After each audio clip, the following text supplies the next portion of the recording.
हिंदू धर्मशास्त्रानुसार कोणत्याही कार्याच्या सुरुवातीला गणपतीची पूजा केली जाते. विघ्नहर्ता गणपतीला दुर्वा खूप प्रिय असल्यामुळे त्यांना दुर्वा वाहतात. यामुळे गणपती प्रसन्न होतो. गणपतीचे पूजन करताना 21 दुर्वाच्या 21 जुड्या किंवा त्यांचा हार गणपतीला अर्पण करावा.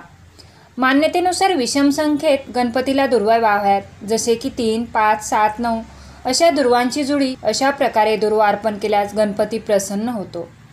गणपतीच्या दुर्वा वाहतात यामागे एक कथा. पौराणिक कथेनुसार एकेकाळी यमाच्या दरबारात तिलोत्तमा नावाच्या अप्सरेचे नृत्य सुरू होतं. यमदेवाला ती अप्सरा खूप आवडली आणि त्याने मध्येच नृत्य थांबवून तिला आपल्या भावना बोलून दाखवल्या. परंतु मध्येच नृत्य थांबवल्याने अप्सरेच्या क्रोधातून एक राक्षस निर्माण झाला. अनलासूर असे त्या राक्षसाचे नाव होते आणि त्याच्या डोळ्यातून अग्न्या. तिलोत्तमाचे नृत्य मध्येच थांबवल्यामुळे आता मी तुला खाऊन टाकेन अशा त्याच्या बोलण्यावरून यमधर्म घाबरून पळून गेला. अनलासुराने तांडव करण्यास सुरू केला. त्याला समोर जे दिसेल ते खात सुटला. अशानं शरण गेले. परंतु अनलासूर तेथेही पोहोचला आणि त्याला पाहिल्यावर विष्णूंनी गणपतीचे स्मरण केले. गणपती बालकरूपात प्रगट झाले आणि स्मरण केल्याचे कारण विचारले. तेव्हा अनलासूर देवांचे जगणे कठीण केल्याचे दिसून आले.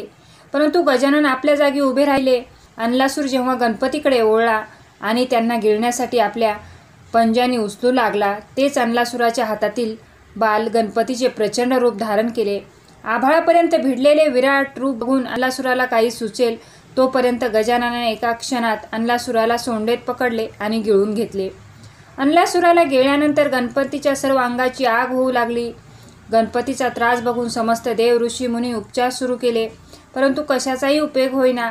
शेवटी त्या ठिकाणी उपस्थित असलेल्या 88,000 ऋषीमुनींनी प्रत्येकी 21 दुर्वाची जुडी अशा दुर्वा त्यांच्या मस्तकावर ठेवल्या आणि चमत्कार म्हणजे दुर्वांकुर गणेशाला अर्पण केल्यानंतर गणपतीच्या अंगाचा दाह शमला. तेव्हापासून गणपतीला दुर्वा प्रिय आहेत आणि गणपती पूजनात दुर्वाचे अत्यंत महत्त्व आहे.